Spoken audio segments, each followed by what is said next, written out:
Welcome to Blended Learning, first screencast, which has to do with how to construct and grade discussions.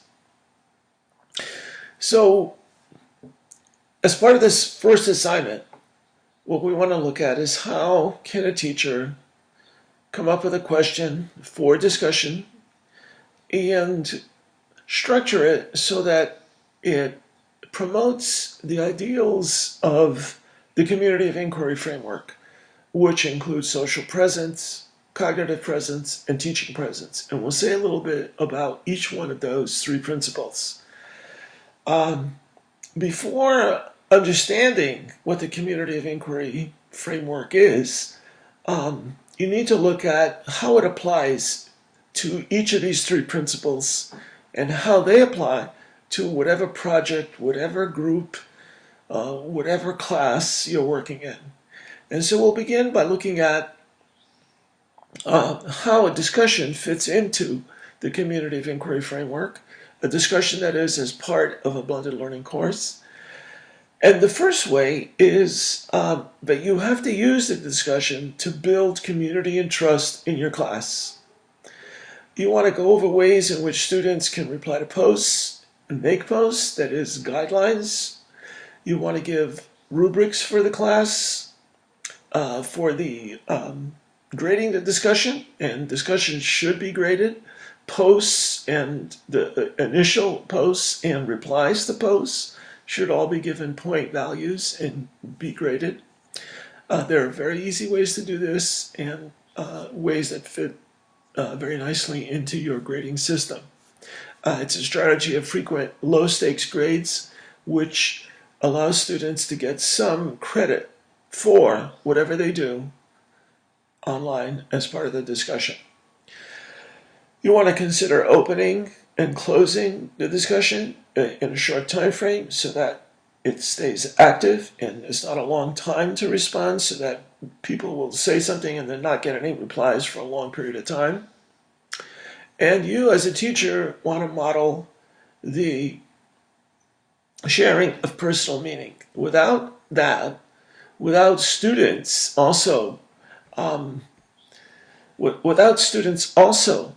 sharing their personal meaning, then the discussion post is more like just an assignment to be completed, to fill in and kind of just move on from there and just do as little as you can. And so what has to happen is the students has to feel invested in the course and invested in the discussion. And when you model personal meaning, it's likely, or more likely, that students will model this. And you will also structure your grading to reward this type of communication. So before we get into the details of each one of these things, we're going to look at the community of inquiry framework and how these three principles, social presence, cognitive presence, and teaching presence, fit into what we want to try to do for developing an effective question for the discussion, as well as the guidelines for the question and the grading rubrics for the question. So I'm not going to say a lot about this in detail because this diagram, as well as a lot of other details, are posted in the Haiku pages for the course. Social presence enables risk-free expression. So what you want to have is an atmosphere, a sense of community in your course so that students can display or communicate personal meaning. And they'll only do this if the atmosphere is free of risk, or as much as possible is free of risk. This produces group cohesion. It tends to want to make students proceed to find a solution to the question, at least something that they can accept as a solution to the question, because these questions do not have standard, compact, agreed upon answers. They are questions that are open-ended. And that this bonding, this leads to bonding because of the sharing of personal meaning. But again, students will only share that personal meaning if the questions are meaningful to them. Cognitive presence is something that the teacher inspires in students by having a passion for learning, by modeling expressions of personal meaning, by coming up with questions that have meaning for students, such as these essential questions, which there are many examples of these in the course, and they are in the resources of the course on haiku. The inquiry model leads from the problem statement to exploration, integration, and resolution. And so the problem statement, the students begin thinking about the question.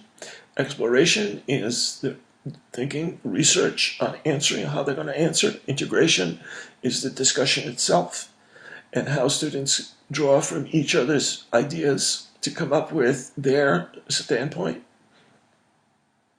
And finally, a way in which they can come up with a resolution to the question. At least it's something that they can agree upon for themselves, that they can accept as the solution. And then perhaps an extension of this is an application to some other question where what they've adopted may be challenging for them to apply to this new idea. And teaching presence models social and cognitive presence, but it also adds leadership. And above all, it models the sharing of personal meaning. And you can expect students to do this if you don't also model it. You, as teaching presence, you design and implement the learning strategies, assessments, which means the rubrics as well. You configure groups for learning, and you discuss what is meant by metacognitive awareness. And that is, during the face-to-face sessions, you have more of a chance to find out how students learn. Metacognitive is how they learn, not just what they learn. Do they learn by visual images? Do they learn by talking about it? Do they learn by reading? All of those things together, one more important than another. And you're able to then speak with students, especially those who are having problems one-on-one, so you can find out what best matches their learning style. As a summary of these things, this is also on the haiku pages, so I'm not going to go into details of this, but this is what we've been discussing in sort of a summary of what we've been discussing so far in this first screencast. So let's look at each one of these in how social presence in discussions, the details of it. First of all, the question needs to express some kind of emotion, elicit emotion in the student. Students need to be encouraged to self-disclose things that are meaningful to them. What is the charge of the question for them? How does it affect them personally? You tend to you don't want a student to post something and then there's no thread, there's no continuation of the discussion. So you have to assign replies to posts. Each student creates a reply, or not a reply, but a first post, and then other students reply to that post. And so this establishes a thread, and you, as a teacher, can continue the thread.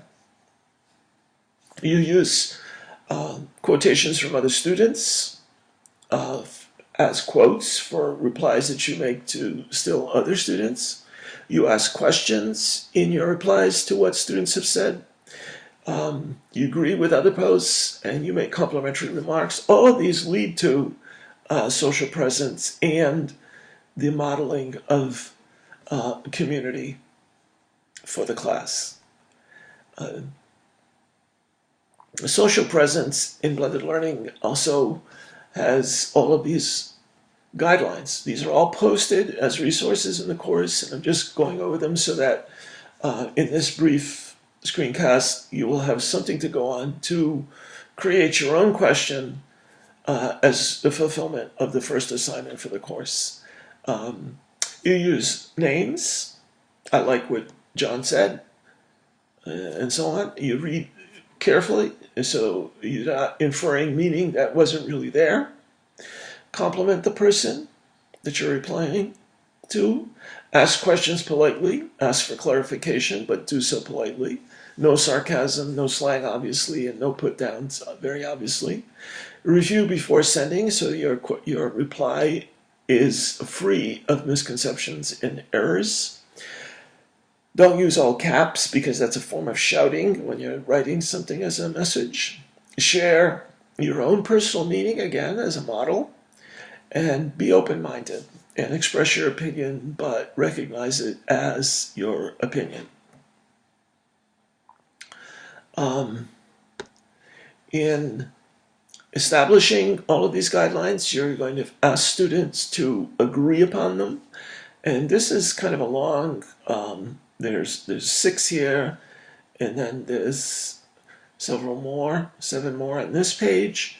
And finally, there's a page where students will sign and hand in those guidelines, agreement to abide by the guidelines. So you're asking students to adopt this for the sake of the class and for the sake of establishing community and adhering to the guidelines of social presence in the class. So you should read these carefully, and they're posted on the Haiku site. You modify them if you like for your own class, but they represent a core idea, a core or a model of guidelines for conducting discussions with the framework, the Community of Inquiry framework. These are rubrics, and this is posted. I'm not going to take time to go over these, but an example of these rubrics and several others are posted on the Haiku site. And so what you want to do for this first assignment is come up with a question, and you can read the content that's on the site, and there's lots of examples of essential questions. You can review the guidelines, you can review this PowerPoint or this screencast, and you can look at rubrics, and you're going to pose a question that has the qualities of an essential question. You're going to post your own class guidelines for how students should conduct discussions, and you are going to list rubrics for the way you're going to grade posts and replies to posts. So thank you for listening, and I look forward to reading and responding to the questions that you pose for this first assignment.